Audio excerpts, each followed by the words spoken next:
Hoje nós estamos aqui na sede do Grupo Sabin, em Brasília, com a Janete Vaz, que é uma das cofundadoras do grupo. Janete, muito obrigado por nos receber aqui.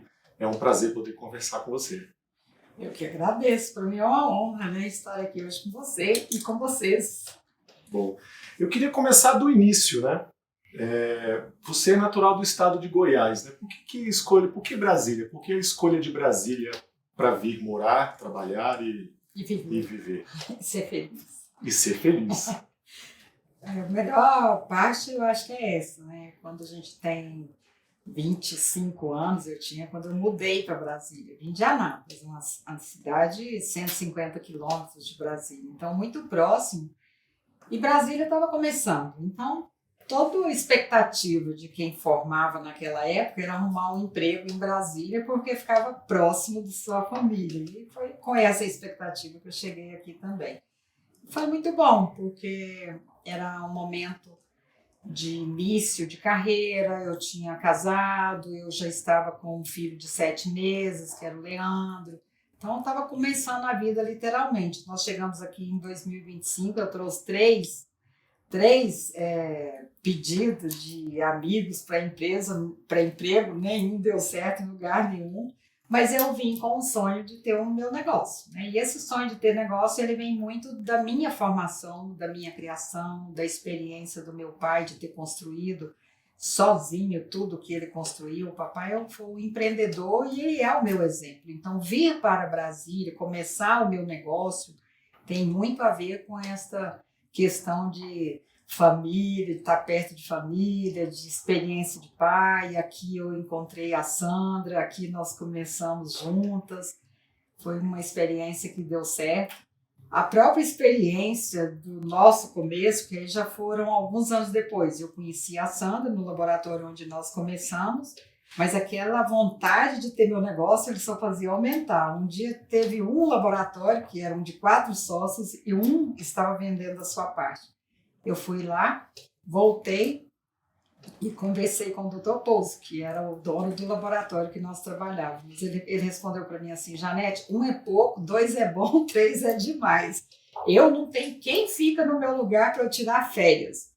Foi nessa expectativa que eu ficava buscando um sócio. Nós éramos 3 médicos, 2 bioquímicas, e eu perguntava a todos eles, todo mundo falava não para mim. Até o dia que a Sandra falou, e esse negócio de montar laboratório de verdade deu certo. No dia seguinte, saiu um anúncio no Correio Brasiliense, venda equipamento de um laboratório completo. Eu falo que Deus não chega atrasado na vida de ninguém. Ali nós começamos, dia 2 de maio de 84, nós abrimos o SEIP com 3 pessoas. Dessa história hoje são 7.000 pessoas. Então, acho que deu certo mesmo, né? Acho que sim. Quais que foram as principais dificuldades nesse início? Eu falo que toda empresa ela vive de ciclos, né? E nosso ciclo, nós temos alguns ciclos que foram muito significativos. Os 15 primeiros anos, eles construíram base, né? Foi quando nós tivemos muitas dificuldades, porque começar negócio é difícil mesmo. Não havia dinheiro disponível. Nós começamos, eu não podia sair dos meus empregos, eu tinha 3 outros locais que eu trabalhava. Era meio expediente e um final de semana. Então, o que eu fiz foi, naqueles 3 primeiros meses, administrar isso aí, pedir demissão deles e começar a nossa jornada mesmo assim. Mas deu muito certo, né? Deu muito certo, tanto que 6 meses depois eu já não estava em mais nenhum deles. Eu passei na rede pública naquele ano ainda tive que administrar esse segundo emprego que a gente teve. Eu falo que continuar o SEIP foi opção, porque nós ficamos ainda na rede pública também. Na Secretaria de Saúde, para entrar, era igual entrar no vestibular. Com 10 meses que eu estava lá, me tornei a chefe do laboratório, do segundo maior laboratório de Brasília, que foi o Hospital do HRT. O laboratório do hospital era o segundo maior da região. Mas foi excelente para me dar a experiência que eu precisava, principalmente para nós entrarmos dentro dos hospitais com uma unidade de negócio, que foi a nossa segunda matriz, segunda filial, segunda unidade, né? Porque a primeira foi no edifício de clínicas e a segunda já foi no hospital HGO, que a gente chamava, Hospital Geral Ortopédico. E ali foi uma grande experiência também. Nós começamos nessa jornada ali de rede pública e privada. Com 7 anos eu pedi demissão, com 10 anos a Sandra pediu demissão, porque o negócio já tinha deslanchado, já tinha começado e já estava dando frutos. O modelo de gestão do Sabin é reconhecido e premiado tanto no Brasil quanto fora também do Brasil, né? Qual seria o segredo desse sucesso? Talvez o que você perguntou aqui daquele primeiro ciclo ali de dificuldade, sucesso veio exatamente dali, porque quando nós aprendemos a construir junto com as pessoas que trabalhavam com a gente. Quando eu falei da influência dos meus pais, também veio dali, de como foi a nossa formação, quais os valores que nós acreditamos, o que significava para a gente essa administração de pessoas, fazendo com que se tornassem como se fossem membros de família. Eu ia em todo aniversário de filho de funcionário, morria qualquer parente, eu estava presente ali com ele, e eu falo que isso foi um ensinamento para os nossos líderes, que você precisa de estar presente junto com a sua equipe nos bons momentos, nos momentos felizes, mas também nos momentos difíceis. E ali naqueles 15 primeiros anos, onde a gente estava naquele primeiro ciclo, construindo aquela base ainda, nós fomos construindo confiança, nós fomos construindo aprendizado, nós fomos desenvolvendo juntos. Esse é um dos segredos da gente conquistar a confiança das pessoas e formar pessoas, né? Essa formação ela é extremamente importante.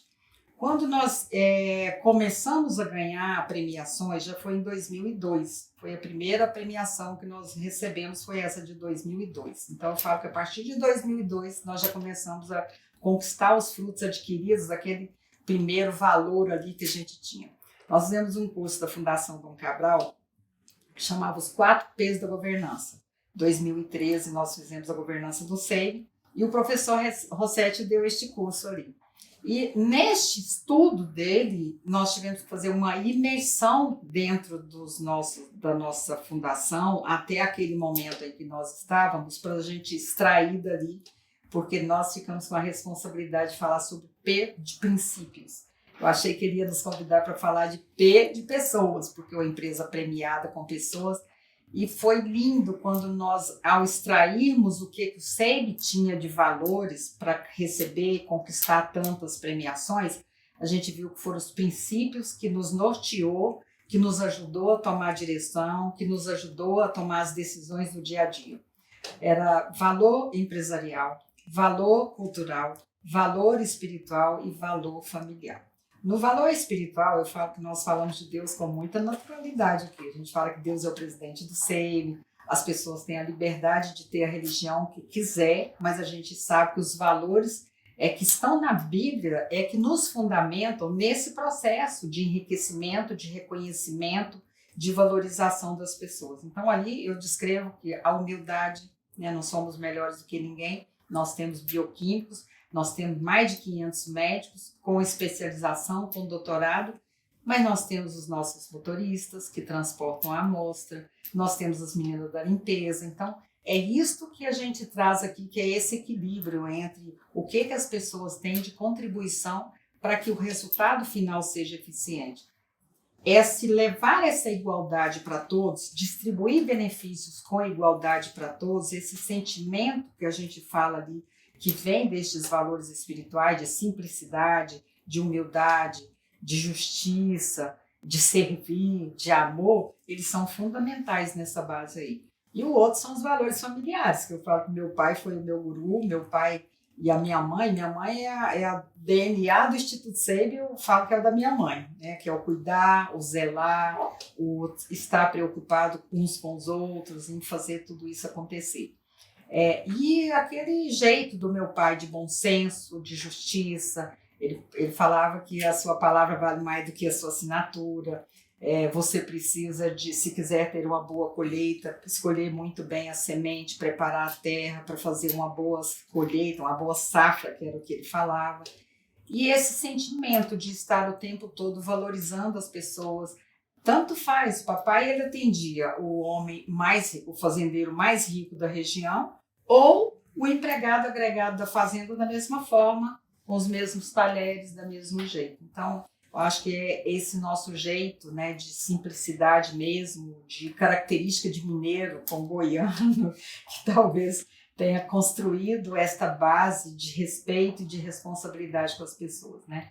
E eu gosto muito disso. Quando falo de simplicidade, isso é muito importante quando você está fazendo gestão de pessoas. Uma vez eu fui dar uma palestra na Beneficência de Portuguesa lá em São Paulo, né? Era só para a liderança dos 5 hospitais. E a primeira pergunta que veio foi do diretor de TI. Ele falou: como é que a senhora consegue transformar a complexidade da saúde na simplicidade da gestão? E eu vim de lá para cá falando, realmente, né? Todo goiano é simples. Ele pode até ter um avião lá, mas ele é simples, né? O mineiro ele tem uma característica de muita simplicidade também.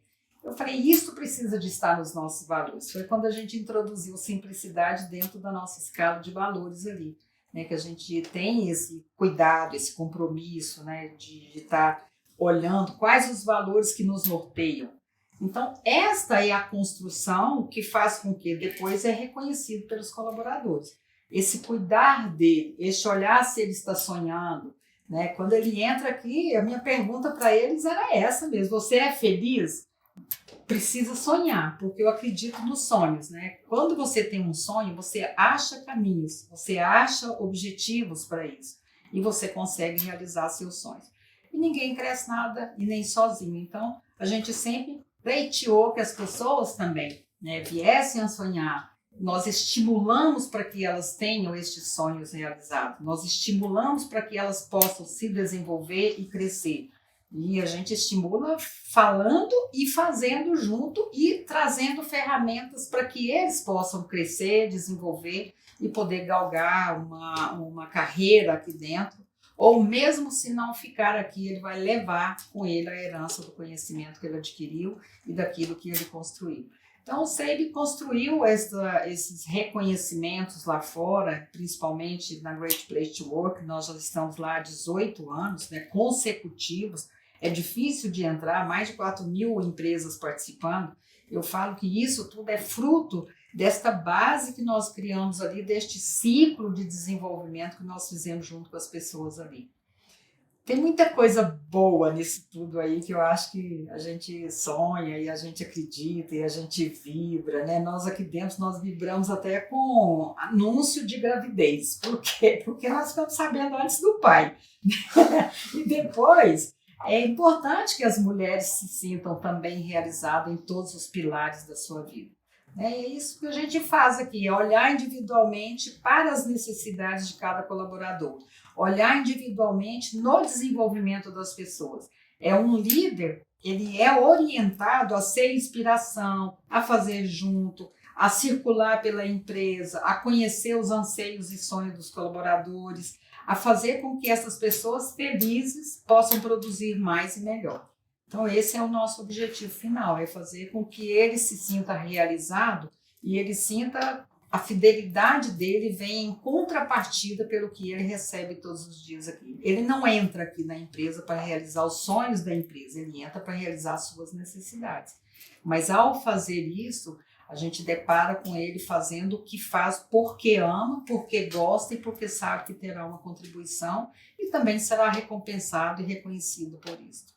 Tem uma coisa nas unidades do SEIB que é muito conhecida, né, que é o pão de queijo, do jejum, que as pessoas vão fazer os seus exames geralmente em jejum, né, e depois acabam comendo esse pão de queijo. E eu queria que a senhora podia falar um pouquinho da história do Sr. Ferreira e do pão de queijo do SEIB. Por que esse pão de queijo é servido hoje nas unidades? Então, para falar do pão de queijo, eu tenho que falar de inovação. Desde quando nós começamos, nós queríamos ser diferente dos nossos concorrentes. Então, nós já começamos abrindo em horário mais cedo do que ele, fechando mais tarde do que ele e oferecendo algumas coisas diferenciais para ele. Então, a centricidade do cliente para a gente é isso aí hoje, né? Hoje, quando a gente olha para trás, a gente vê que o que nós estávamos buscando era encantar o cliente. Como é que você encanta um cliente? Levando para ele as necessidades dele. Não basta você levar para ele o melhor exame de laboratório, o melhor resultado para atender a sua expectativa. Isso é uma obrigação sine qua non para nós. Eu entregar excelência no que ele está me buscando é uma obrigação, mas não é a diferença. né? A expectativa dele é essa, a expectativa do médico é essa, a expectativa da empresa que nos contrata é essa, e ter um resultado com excelência. Mas e para fidelizar um cliente? Porque outros concorrentes podem fazer a mesma coisa. E aí nós começamos com um sonho de valsa. Era um cafezinho, um sonho de valsa para as crianças. Era um sonho de valsa para as crianças, um cafezinho para os pais. Só que o Bruno teve uma glicose de 500 e eu fiquei doida atrás da mãe, um menino de 4 anos de idade. No dia seguinte não tinha mais sonho de valsa. E o que nós vamos fazer? Nós colocamos bolacha de água e sal. Aí eu achei aquilo muito ruim, porque eu não gostava de bolacha de água e sal. Aí logo depois veio o forno de Minas. Aí nós começamos com o forno de Minas, já estavam em várias unidades, e a unidade de Taguatinga Sul, o pão de queijo crescia e era saboroso. Eu achava que era a copeira, Dona Angélica. Eu falava, Dona Angélica, me dê a receita da senhora, é a distância, porque eu sou goiana, eu sei fazer pão de queijo. O que está acontecendo que o seu fica melhor do que o outro? E eu descobri que a líder de lá comprava com fundo de caixa pão de queijo para os clientes dela também, além das coisas que a empresa mandava para o cafezinho já. Com isso, eu pedi para chamar o seu Ferreira, ele servia o café dos funcionários, ela começou a comprar para os clientes e nós fizemos uma proposta para ele. Eu falei, seu Ferreira, à medida que o senhor der conta, o senhor vai substituindo as unidades que o senhor for dando conta de atingir com a sua produção. Quando terminar todas, a gente passa tudo para o senhor. E aí ele colocava um freezer e os fornos. Pronto. Quando nós mudamos para a unidade, uma sede nova, né, eu chamei seu Ferreira, nós estávamos aqui no Cheio, era perto dos ministérios, né? E eu falei, seu Ferreira, nós agora somos lucro real e não lucro presumido. Não posso comprar mais uma agulha sem que o senhor me dê uma nota fiscal. Ih, doutora, chamava mineirinho o pão de queijo dele. Ih, doutora, não dou conta não. E se nós arrumarmos o nosso contador para o senhor se tornar uma empresa, uma microempresa? Só vai vender para esses ministérios todos lá, e eu quero. E assim que nós começamos, ajudamos o seu Ferreira a oficializar a sua empresa. Hoje a gente compra mais de 25 toneladas de pão de queijo dele. Nós auditamos a fábrica dele, ele construiu uma fábrica. E do mesmo jeito que a gente faz com ele, hoje a gente faz em todas as regiões. Nós olhamos qual é o produtor do pão de queijo local, porque nós queremos movimentar a cultura e a economia local onde nós estamos. Então, em todas as expansões, nós temos um seu Ferreira, né, em todos os locais, porque a gente precisa de levar para eles também esse crescimento local ali. Fantástico é que ele casou de novo, formou os filhos e ficou um médio empreendedor, né? O Grupo Sebin já está presente na região amazônica há uns 10 anos, mais ou menos, né? O que motivou essa escolha de ir lá para a região amazônica? Que é o caminho inverso ao que os empresários geralmente fazem quando querem expandir, né? Isso. O processo de expansão, ele começou em 2010, né? Nessa fase de ciclo que eu te falei, 2010 foi um período muito acentuado para a gente, porque foi quando nós trouxemos as ferramentas da qualidade, né? A certificação da ISO, da SE 8000, da gestão ambiental, da gestão de risco. E depois disso, o próximo passo foi 2010, quando nós falamos ali que estava um movimento de mudanças e aquisições. Nós ficamos com medo, muita abordagem para a gente vender, e nós ficamos com medo de perder o nosso negócio. Aí nós fomos para a Fundação Dom Cabral, ficamos 3 dias com 4 professores e desenhamos um projeto de crescimento. Era o PCS, Programa de Crescimento Sustentável, e o projeto que nós escolhemos, cada empresa escolhia um projeto, nós escolhemos a expansão. Então, fizemos o planejamento estratégico do crescimento ali. Esse PEC, nós durante 2 anos nós desenhamos. Em 2010 eu pedi para cada líder preparar um sucessor, 2011 2 sucessores, 2012 já com o projeto pronto, as grandes equipes, o 3º sucessor, e com 30 pessoas nós começamos o plano de expansão. E escolhemos 5 regiões, 5 estados, né? Mas o interessante é que o professor da fundação, ele falou assim para mim, vocês precisam escolher, vamos começar por São Paulo. Eu falei, não, nós vamos começar pelo Norte e Nordeste. Ele, não, uma empresa quando vai fazer um projeto de expansão, se ela não começar por São Paulo, ela corre um risco de não avançar. Falei, nós vamos quebrar paradigma. Ainda falei para ele desse jeito. Nós vamos quebrar paradigma, porque nós vamos começar por Norte e Nordeste. E o que nos levou a pensar sobre isso, primeiro, eram as condições, né? Manaus e Belém e Tocantins eram 3 estados que tinham um hub aqui em Brasília que facilitava muito. Tanto faz você ir para São Paulo ou você ir para qualquer região do país, a questão da logística era favorável à nossa, diferente dos nossos concorrentes. Os nossos concorrentes teriam mais dificuldades. Nós visitamos Manaus, eu fui em Manaus. Quando eu cheguei em Manaus, cada exames especiais, eles levavam de 7 a 14 dias para voltar para Manaus. Então eu vi que aí era o grande diferencial competitivo que nós tínhamos ali. Essa foi a primeira. Existia um amigo nosso, que é o Mauro Campbell, que todas as vezes que eu encontrava com ele via fazer exame e falava, doutora Janete, vocês precisam ir para Manaus. Então ele já havia muitas vezes feito esse pedido de ir para Manaus. E isso culminou com uma reunião, um evento que teve da Unidas, que é a seguradora de plano de saúde, estavam ali presentes, e eles falaram que um local onde eles precisavam de um laboratório que tivesse excelência e qualidade era Manaus. Por que nós não íamos para Manaus? Eu falei, Manaus está falando alto demais para a gente. Então, quando nós fomos fazer esse planejamento estratégico do crescimento, nós incluímos a região norte, porque já havia essa chamada para essa região aí. E deu certo. Eu falo que foi... não existe coincidência nas coisas. Normalmente, quando você tem um projeto, quando você tem um propósito, as coisas vão acontecendo naturalmente. A própria natureza vai aproximando para que as coisas deem certo. E deu certo. Manaus, nós chegamos ali, hoje é o maior crescimento que nós temos de toda a expansão. Hoje nós estamos em 78 cidades do Brasil, em todas as regiões do Brasil, e com 340 unidades de negócio no Brasil, 350 já unidades no Brasil. E Manaus foi a caixinha de surpresa que foi espetacular para a gente, porque além da gente atender essas expectativas dos planos de saúde, a gente viu e achamos ali uma oportunidade muito grande, principalmente pelo polo econômico que tem ali, muito favorável para fazer esse tipo de expansão que nós estávamos projetando. Nossa maior unidade fora de Brasília é a de Manaus. O maior crescimento, por exemplo, nós compramos Salvador e hoje Manaus fatura mais do que Salvador, começando do zero. Então, a gente, com 2012, nós iniciamos em Manaus, Belém e Palmas. 2017, nós já tivemos que mudar nossa sede, construir uma nova sede, e agora, 2022, nós levamos o Rita Saúde, que é a plataforma digital que nós estamos levando para o atendimento de pequenas empresas. Nós estamos levando um novo projeto que eu acho que será extremamente importante para todo aquele ecossistema de saúde ali da região.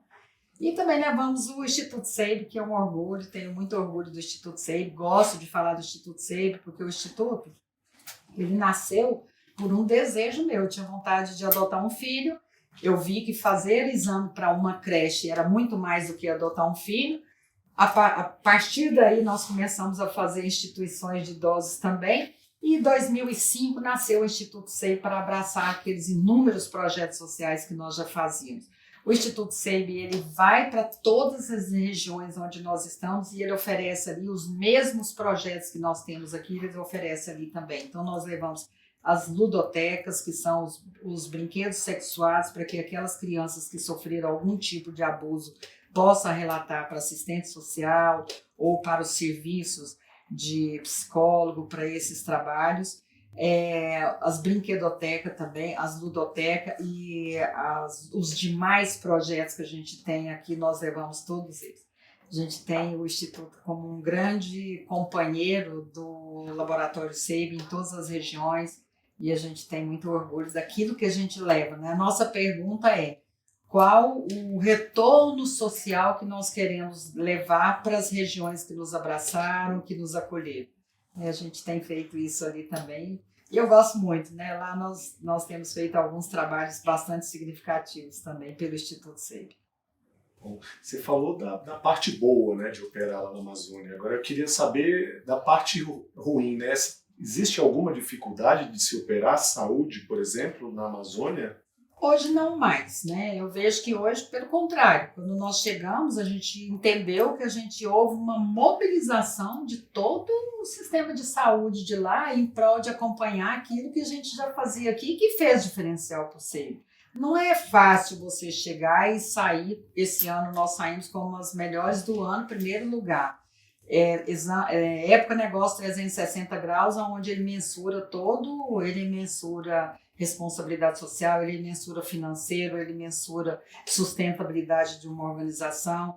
E quando você chega em uma região nova, em que essas práticas são pouco conhecidas, você acaba levando inspiração e levando também um movimento para aquela região ali. Isso tem acontecido em todas as regiões onde nós estamos. E hoje eu vejo que, pelo contrário, hoje as pessoas se espelham naquilo que o SEIB faz para crescer todo mundo junto. E é essa a nossa intenção mesmo, né? Quando a gente chega em um local, a gente quer que toda aquela cidade entenda que é possível sim você contratar pessoas, você desenvolver pessoas, você ser premiado por gestão de pessoas, você gerar benefícios de qualidade de vida para aquelas pessoas que trabalham internamente, desenvolver liderança. Né, o grande segredo, não existe nenhum líder que é líder sozinho. Eu gosto de falar de liderança, é uma das pautas que eu mais falo nas palestras, é de liderança, porque você, com a liderança, você consegue desenvolver toda uma comunidade. Aquilo que ele ensina dentro de casa, ele ensina na sua comunidade, então eu acho que é muito importante também. Então, quando eu olho para trás e vejo que hoje nós encontramos isso, é muito mais fácil, mas quando nós chegamos lá, as dificuldades eram achar pessoas preparadas, né? Pessoas que já tinham as especialidades que a gente precisava. Existiam muitas pessoas que tinham muito desejo de aprender. Eu acho que isso foi extremamente importante para a gente, porque a gente levou para lá, por exemplo, nós levamos para lá uma especialista em RH, nós levamos para oferecer para eles todas essas questões que estavam difíceis lá para a gente encontrar localmente. Eu acho que foi importante isso, sim. E a gente levar também essa qualidade do saving, que eu acho que é um diferencial fantástico, você saber que aquilo que você faz é importante para o médico para fazer um bom diagnóstico, é importante para o convênio que vai pagar uma vez só, sem necessidade de ficar repetindo aqui e acolá, é importante para o cliente, porque ele vai ter o que ele veio buscar garantido, e é importante para nós como missão cumprida, né? Missão que é a missão de vida da gente mesmo. Então, eu acho que o que a gente faz hoje, não só em Manaus, mas em todos os locais, é chegar e levar o nosso aprendizado. E o nosso desafio foi a implantar essa cultura que era vitoriosa aqui nas diversas regiões, né? Não só lá em Manaus, mas em todas as regiões. Algumas foram mais fáceis, outras foram mais difíceis.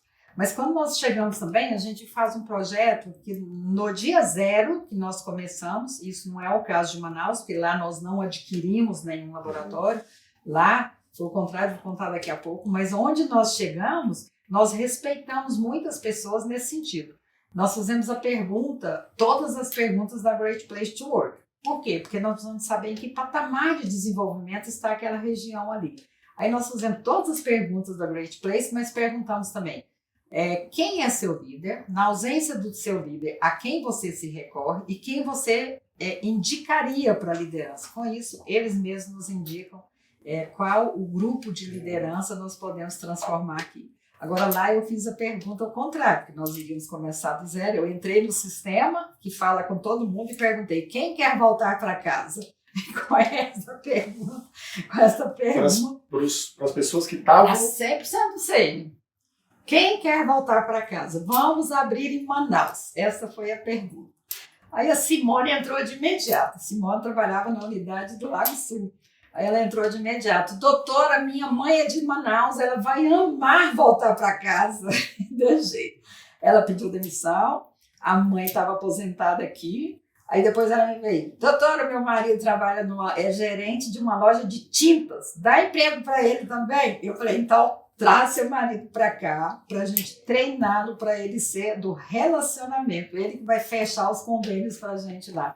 E o doutor Regis, me mandou uma carta enorme, escrita à mão, falando dos sonhos dele. Aí ele falou, eu era líder de um hospital aqui em Brasília, mas eu pedi demissão lá porque eu queria aprender com a liderança daqui. Então eu aceitei ser só bioquímico de bancada, mas eu queria uma oportunidade de liderança. Se a senhora aceitar, eu mudo para lá. E foi eles 3 que abriram o SEIB lá de Manaus. Foi tão bem a cultura... Tudo prata da casa. Tudo prata da casa, 100%. E foi uma cultura tão bem implantada que 1 ano depois já haviam vários funcionários. Meu filho, viajando para Miami, passou por Manaus e falou assim, mãe, o Rafael, eu vou ficar 4 horas em Manaus, me dá o contato do líder de lá, porque eu quero conhecer a unidade de Manaus. O Regis pegou no aeroporto, levou, conheceu, dentro do avião e mandou a mensagem. Mãe, é impressionante. Eu tinha a sensação de que eu estava dentro do SEIB do Lago Sul. Agora, o que é mais coincidência é que já tinha umas 50 unidades em Brasília e a Simone, que ele não conhecia, saiu da unidade do Lago Sul. Então, aquilo para mim foi como se ele estivesse validando uma cultura vitoriosa de Brasília que a gente levou para lá e a gente conseguiu replicar essa mesma cultura de valorização de pessoas, de devolução de credibilidade para o médico e para as empresas e um resultado que o cliente tivesse uma excelência em mãos com aquilo que ele nos procurou, né? Então, eu acho que foi mais ou menos isso. E foi interessante que, olha só como as coisas vão multiplicando.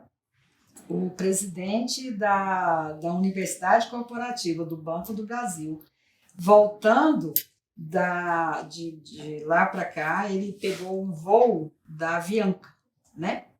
Que a gente fez uma matéria, e ali falava exatamente da implantação de Manaus e da cultura, de levar a cultura de uma região para outra região, respeitando os de lá, mas implantar o que você tem de melhor aqui. E ele falou assim, eu venho aqui por causa desta sua capacidade de implantar a cultura em outras regiões que vocês estão chegando. Foi bem interessante, porque ele citou Manaus como exemplo e um modelo de sucesso na expansão. A gente percebe que essa valorização das pessoas, né, e o cuidado com as pessoas é um pilar, acho que, dos mais fortes da cultura de vocês, né? Por que vocês optaram por esse caminho?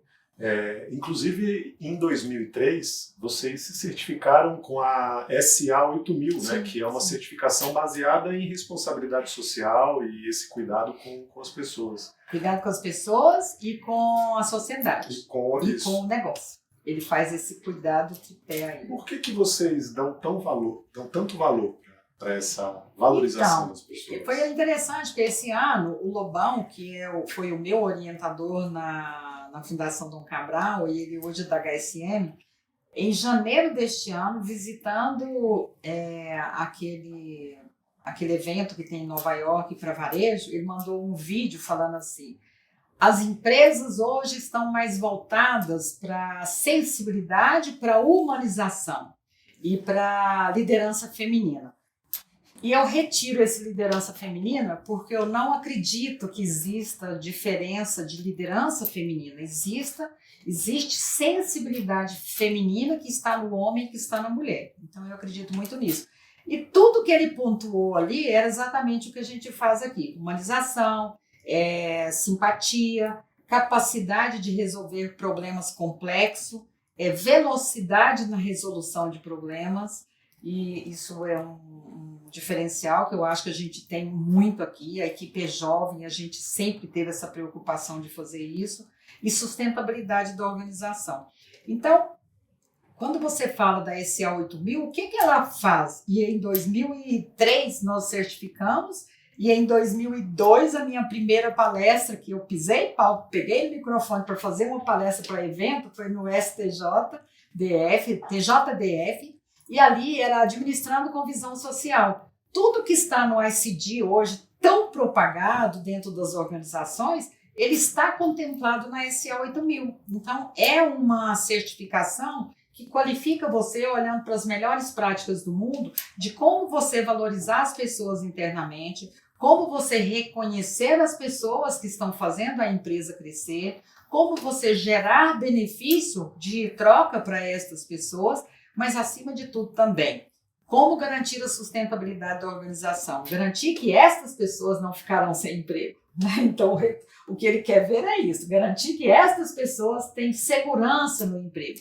e garantir a responsabilidade social e ambiental, né? Então, isto é o que a certificação fez, e esta opção nossa foi por ter visto uma palestra durante um evento que eu fui da Brinc. Eu cheguei, nós fazemos parte da Brinc, né, empresa que cuida da criança, e eu vi a palestra de uma pessoa que falava da SA8000.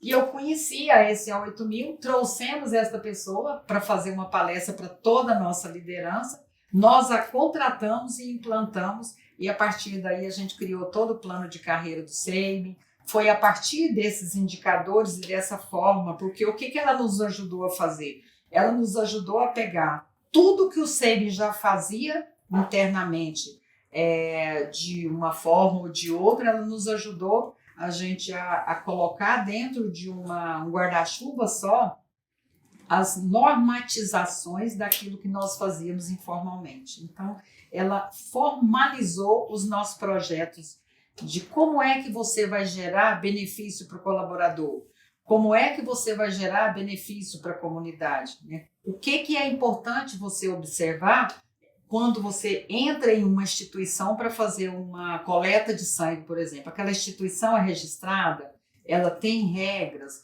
ela está legal, né? Então isso é uma preocupação que nós passamos a ter a partir daí. E internamente, como é que você vai gerar os benefícios para os colaboradores? Linkando tudo aquilo que eles já fazem, em produtividade, em assiduidade, em todos os valores que ele pratica aqui dentro são reconhecidos nessa hora. Então, ela nos ajudou a normatizar aquilo que nós fazíamos informalmente. Foi extremamente importante naquele momento, mas eu acho que todas as certificações, elas nos ajudaram. A ISO foi a mãe de todas elas. Então, quando nós, em 99, nós mudamos para uma nova sede, em 2000 nós certificamos a certificação da ISO. A partir daí, nós aprendemos a fazer processos, aprendemos a ter estrutura, fizemos o organograma da organização. Então, nós aprendemos a ter formalização legal a partir da certificação da ISO. E eu acho também que a SA8000 ela nos ajudou a olhar essa parte institucional, olhar essa parte social da organização. E depois vieram outras certificações que foram nos orientando também. Mas tem uma outra que não é certificação, que é a Great Place to Work. Quando nós aplicamos a Great Place to Work, o que nós estamos fazendo? Adequando as nossas práticas com as melhores práticas do mundo. Então, nesse momento, nós estamos trazendo experiência de outras organizações e transformando as nossas organizações. Quando nós vamos entrar a primeira vez, 3 líderes, né, 3 gerentes chegaram na minha frente e falaram assim: doutora, nós não vamos dar conta de entrar, porque no ano passado, no ano anterior, nós havíamos implantado a SA8000. E para a gente passar na certificação da SA8000, o ponto negativo que nós tínhamos era excesso de horas extras. E nós tivemos que adequar aquelas horas extras ali. E a mudança veio de cima para baixo, porque a hora extra, porque eu falava que 7 horas não era 7 e 1. 100% da empresa precisava de entrar 7 horas. Eu falo que a mudança, se não acontecer de cima para baixo, você não vê mudança nos demais profissionais e nas demais ações. Aí nós fomos nos organizar para fazer as pessoas entrarem 6h30, 7, 7h30, 8, meio-dia, né, de acordo com a necessidade daquela função dele, não de acordo com o patamar de ordem que era. Todo mundo entra às 7, todo mundo sai às 17. Só que nós fechávamos às 7 da noite, então gerava um excesso de hora extra aqui por causa da hora de buscar resultados. Foi aprendendo, foi um grande aprendizado que a gente teve. Essa adequação foi importante para todo mundo, mas essa adequação, quando nós fomos entrar para a certificação da Great Place to Work, o que eles nos perguntaram foram isso aí, né? A senhora não acha que a gente tirou a fórceps, as horas extras? Eu falei, não. Eu acho que nós não estamos entrando em nenhuma pesquisa de clima organizacional para ganhar prêmio. Nós estamos entrando para aprender com quem faz o que faz de melhor e nos adequar com aquelas perguntas que nós não temos respostas. Então, a partir daí, eu acho que foi um grande aprendizado. As duas coisas se complementaram, né? Uma trouxe normas e a outra trouxe validação. Participar é importante, sim, porque você aprende quando você está participando. Você está aprendendo a fazer nova gestão, você está aprendendo com as melhores práticas dos outros, e é isso que eu acho que é importante, é você fazer aí o time inteiro crescer. Eu queria voltar um pouquinho no assunto da Amazônia, né? Você falou que o SEBIN teve um sucesso grande, né, na região. O que você diria para um empresário que não conhece a região amazônica, não conhece o potencial da região amazônica, o que você poderia dizer para ele? Primeiro, para ele ir para a Amazônia. Aí eu falo que, olha, o sucesso nosso, Palmas é um exemplo para nós. Palmas, quando nós adquirimos, você está falando a região Amazônia. A Amazônia, a gente está falando dos 7 estados da região norte, mais Mato Grosso. Quando nós entramos em Palmas, nós compramos 80%. 20% ficou com o nosso colega, antigo dono, né, Dr. Pedro Paulo. E 5 anos depois, nós adquirimos os 20% pelo mesmo valor dos 80% que nós pagamos. Então, acho que isso aqui já fala porque você não vai para a região Amazônia, né? Quando eu falo de Manaus, nós começamos do zero, nós começamos com experiências, nós começamos com um sonho, nós começamos levando funcionários que abraçaram a causa, nós começamos com pessoas que acreditaram no projeto de expansão do SEI. Então, eu acho que o modelo nosso ele já é um modelo exemplar para qualquer empresa que queira entrar lá. Hoje, o nosso faturamento de lá, igual eu já falei, ele é o maior faturamento que nós tivemos nos locais que nós entramos do zero. Então, é uma região propícia, é uma região que abraça, que recebe. Eu falo que a região amazônica ela é generosa, né? Ela recebe quem chega e quem acredita. Agora, não é fácil você acreditar às vezes porque está muito longe. Então, o grande empecilho da distância, ele para nós ele não faz diferença nenhuma hoje nos dias em que tudo acontece online. Você valoriza as pessoas que estão ali, você leva profissionais, se caso for necessário, para desenvolver pessoas, para atingir o mesmo patamar que todos têm aqui. Nós não perdemos em nada na região amazônica hoje. Por isso que eu te falei, as dificuldades do começo não se reproduzem hoje mais. Hoje Manaus não tem nenhuma diferença das unidades que nós temos em qualquer parte do Brasil, mesmo no Sudeste. Então não tenho nada para falar que hoje é algum empecilho, não mais. O que foi no começo, não mais também. Né? E a gente tem muito orgulho de tudo que sai dali, do que a gente está contribuindo com a região, da forma como nós estamos atendendo, da valorização das pessoas, da valorização dos médicos, da valorização, as parcerias que nós estamos construindo ali, a cooperação que a gente faz em tudo que tem ali, nós estamos juntos, nós cooperamos em tudo que nos procuram ali, em todos os projetos, seja de empreendedorismo social, seja de empreendedorismo local, a gente está junto, né? A gente está junto com os projetos locais, regionais, a gente está acompanhando tudo que está acontecendo e tendo a certeza que nós estamos colaborando com o desenvolvimento econômico da região. E eu tenho muito orgulho disso, né? Eu tenho muito orgulho mesmo, porque acho que nós é que levamos essa confiança para as outras empresas que têm, às vezes, tem medo da distância, né? E eu acho que o que a gente tem levado é, pelo contrário, é uma confiança enorme e o resultado fala por si só. Né? Tangará da Serra, né? Nós entramos em Tangará da Serra, no Mato Grosso agora. Mato Grosso do Sul, são 2 regiões também muito de agronegócio que a gente está aprendendo com eles. Né? Hoje nós temos já 3 gerentes de RH que vieram de RH de empresas de agronegócio. A gente está aprendendo com eles também. Eu acho que é muito importante quando você tem a humildade de chegar num lugar e entender que não é só levar o que você conhece, mas é aprender com o que eles têm também regionalmente, né? Trazer as informações, trazer o conhecimento, trazer a cultura. Eu vou falar de cultura e de inovação o tempo todo, porque eu acho que no processo de expansão, respeitar a cultura local, desenvolver a cultura nas nossas pessoas ali, e saber que é essa cultura que faz com que as pessoas que estão à frente do negócio tenham confiança, tenham segurança e tenham certeza de que vai dar certo. Então vocês não só desenvolvem, né, as pessoas no local, como também aprendem. Aprendemos com a cultura local. Olha, a coisa melhor que teve é isso. Arrumar pessoas hoje que moram lá, que conhecem lá, que conhecem as pessoas de lá. Foi um aprendizado para nós. Então, qual foi a dificuldade quando nós chegamos lá? Uma delas foi essa. Nós levamos as pessoas daqui, mas elas não conheciam as pessoas de lá. Então, a gente teve que, a partir daí, acreditar nos líderes da região e trazer esses líderes para dentro de casa. E eles aprenderam aqui, né, o que era importante aplicar ali. Aqui é uma escola. É uma escola, né? O que a gente faz hoje, olha, hoje nós estamos com 350 unidades de negócio em todo o país. Isto tem um patamar de informação aqui, nós estamos completos com todas as regiões, entendendo quais as dificuldades inerentes desta região A, B, C ou D.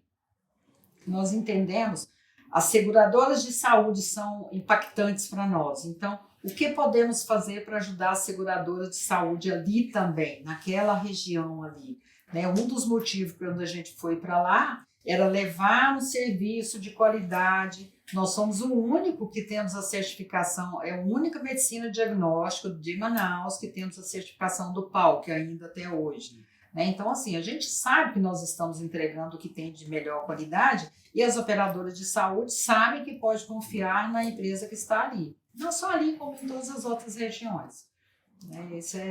Eu acho que o Rita Saúde, que está começando agora, é uma grande oportunidade para a região amazônica, para aquelas pequenas empresas. Nós estamos entendendo que nós estamos levando um produto novo que vai favorecer os pequenos negócios, para ter um atendimento com a mesma qualidade. Quer falar um pouquinho do Rita? Só fazer um resumo assim. O que consiste o Rita? O Rita Saúde, ele nasceu agora, né, trazendo inovação depois do Covid. O que o Covid trouxe para a gente? O Covid trouxe para a gente, nós tivemos que ir ao futuro, trazer o futuro para o presente e desenvolver um novo futuro. Foi isso que nós fizemos.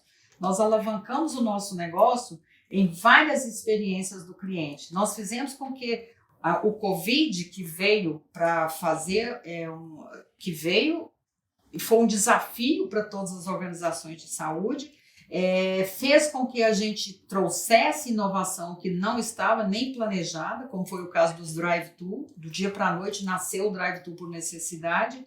E o Rita Saúde ele veio também para implantar o serviço de telemedicina. Então ele começou com isso aí, uma plataforma digital onde nós levamos uma coisa estruturada, porque nós já fazemos o exame, e nós buscamos parceria e cooperação com outras organizações, então nós colocamos dentro dessa plataforma digital não só o serviço de análise clínica, mas também outros serviços da área de saúde. E com isso, não tenha dúvida que nós vamos poder entrar nas regiões ribeirinhas, nós vamos poder entrar em todas as regiões, nós vamos poder entrar nos serviços de grandes empresas, com o serviço do SEIME, com o serviço da seguradora, mas não vai impedir que a gente entre nas pequenas empresas com atendimento de atenção primária à saúde. Então, um atendimento básico para quem não tem ainda as condições necessárias de ter um grande plano de saúde.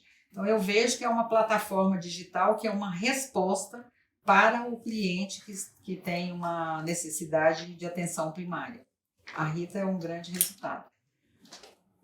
Do Covid. É um resultado do Covid. Então. É um resultado das inovações do Covid. O Covid, nós aprendemos muito com o Covid. O Covid, nós fomos a empresa que segunda empresa do Brasil que fez o in-house, o teste de Covid. Quando em janeiro eu estava nos Estados Unidos e vi um estudo quase saindo do teste Covid. Eu mandei para o doutor Gustavo, que é do nosso P&D aqui, falei, Gustavo, e o nosso? Ele respondeu, doutora, daqui uma semana o nosso está pronto. O Covid, eu falo que o SEIB parece que com todo esse mecanismo que nós temos de cuidar das pessoas, de fazer o atendimento humanizado, de estar com sempre uma inovação à frente, quando o Covid chegou, o SEIB estava preparado para isso. Foi fácil? Não. Foi um desafio para todo o segmento de saúde. Foi um desafio que a gente ajudou os pequenos. Nós fizemos exame para os pequenos também. Nós fizemos com que todos aqueles que estavam aqui pudessem alavancar junto também. Nós ajudamos a Secretaria de Saúde, mais de 2.000 funcionários nossos participou no dia de folga dele, sábado e domingo, na vacinação, como voluntário. Nós abrimos as nossas portas, nós paramos os nossos drive-thru de atender vacina de outras marcas para atender Covid. Então, eu acho que houve uma cadeia de humanização aqui nesse atendimento que foi um legado que deixou. Deixou muitos legados. Um deles é a rapidez na resposta. Não tinha tempo para dar resposta. Todo mundo era urgente. Não era só quem tinha dinheiro que era urgente. Todo mundo era urgente. Existia isso. Eu acho que isso foi um legado que deixou. A gente já sabia que a gestão da saúde ela já trazia rapidez, né? Isso eu falava nas minhas palestras de 2019. O que é que nós aprendemos com a gestão de saúde? Que o cliente tem pressa. Por que é que nós aprendemos isso? Porque a dor tem pressa, né? Então, era um aprendizado. E a gente soube que o Covid trouxe para a gente essa rapidez, esse olhar humano, essa empatia de ficar no lugar do outro, esse cuidado interno, o sair da caixinha. Todo mundo foi para o trabalho de outro, né? Você via gestor indo para outro setor, você via as pessoas mobilizando internamente, todo mundo ajudando todo mundo. É um legado bonito esse, é um aprendizado muito grande, essa forma de você ver com os olhos dos outros a necessidade dele, né? E a gente fez isso muito bem. E o grande legado foi no mundo inteiro, né? Foi a aceleração do digital. O cliente se tornou digital, o mundo se tornou digital. Eu acho que isso foi um grande legado positivo que teve. E Manaus hoje não é distante de ninguém. Manaus hoje é pertinho de todo mundo. Tem alguma relação a ida do Sabin para lá com ele? Não. Não, né? Não. Ele, é o que eu falei, as coisas foram acontecendo e eu acho que a nossa vida sempre foi assim. Teve um ano que nós colocamos aqui de fazer franquia. Foi tão engraçado, colocamos no planejamento estratégico franquia. No ano seguinte, 5 propostas sem a gente procurar nada querendo franquia e a gente desistiu de franquia. Por quê? Porque os franqueados não eram do segmento. E 70% dos erros de laboratório estão na fase pré-analítica, antes dele chegar no laboratório. Como é que eu vou ter o controle se eu não tenho o controle da entrada ali? Não é um segmento. Aí nós desistimos. Então, o que eu falo é que o dia que nós pensamos em fazer expansão, nós não pensávamos em Manaus, nós pensávamos em fazer expansão. A gente não tinha, quando a fundação começou, ela não começou falando, a única coisa que ela falou é que eu precisava começar em São Paulo. Né? Ela não falou que era para começar em qualquer outro lugar, só falava que precisava começar em São Paulo. E eu falei, não, nós não vamos começar em São Paulo, nós vamos quebrar paradigma. Os nossos concorrentes estão em São Paulo, nós vamos procurar lugar em que nós não temos concorrentes. Então, essa foi a forma que aconteceu nesse projeto. Só que ele durou 2 anos. Ele começou em 2010 e terminou em 2012. Nestes 2 anos, Liz Tapajós me procurava, Mauro Campbell me procurava, e aí veio as operadoras de planos de saúde que me procurou. Essa operadora de planos de saúde procurou, estava eu, a Lídia, a Sandra, no evento deles. Aí eu falei, não, gente, Manaus a gente precisa de colocar aqui no nosso projeto. Então, assim, foi isso. Janete, eu queria agradecer bastante a atenção que você nos deu hoje. Queria dizer que é um prazer a gente conhecer realmente esse modelo de gestão de vocês. Desejo sucesso para os próximos 40 anos, né? Porque o Sabin está quase completando 40 anos, né? Faltam uns 2 anos só.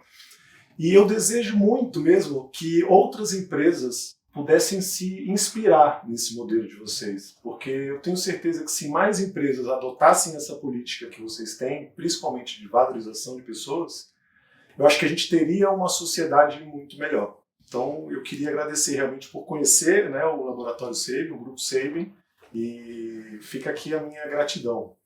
Eu que agradeço, né? Eu acho que vocês estão nos dando a oportunidade de mostrar o que fez o Sabin para chegar onde chegou. Né? Nós começamos com 3 colaboradores, estamos agora em 2022 com 7.000 colaboradores, uma empresa feminina, 77% de mulheres, 74% de liderança feminina, e eu acho que isso também é hoje um grande diferencial de estar olhando a questão do gênero, olhando todas as questões da diversidade, que a gente tem esse cuidado muito grande. E é esta empresa, né, que faz acontecer, e são estas pessoas que chegam em todos os lugares, em todas as regiões. A gente fez amigos ali em Manaus, né? Em Manaus, entre aqueles que nos solicitaram para ir para lá, tem o Luiz Tapajós, que foi um grande amigo da Junior Active, que é um projeto social que nós começamos junto em 2004. Né? E a Junior Active, ela era muito forte ali em Manaus. O Luiz Tapajós, ele era o diretor de expansão. Como ele era o diretor de expansão e ficava muito longe, então todas as vezes que ele precisava de abrir em um novo estado, ele lançava a mão de quem? Da Janete, né? Porque eu estava exatamente no centro. Então, a Junior Active acaba que eu fui responsável, substituindo o Luiz Tapajós em 4 estados, que eu tenho muito orgulho de ver isso. E ali as empresas dali são todas empresas que a gente tem admiração profunda, nós temos amigos ali, a gente tem aprendido muito também ali com aqueles empresários regionais que estão fazendo acontecer.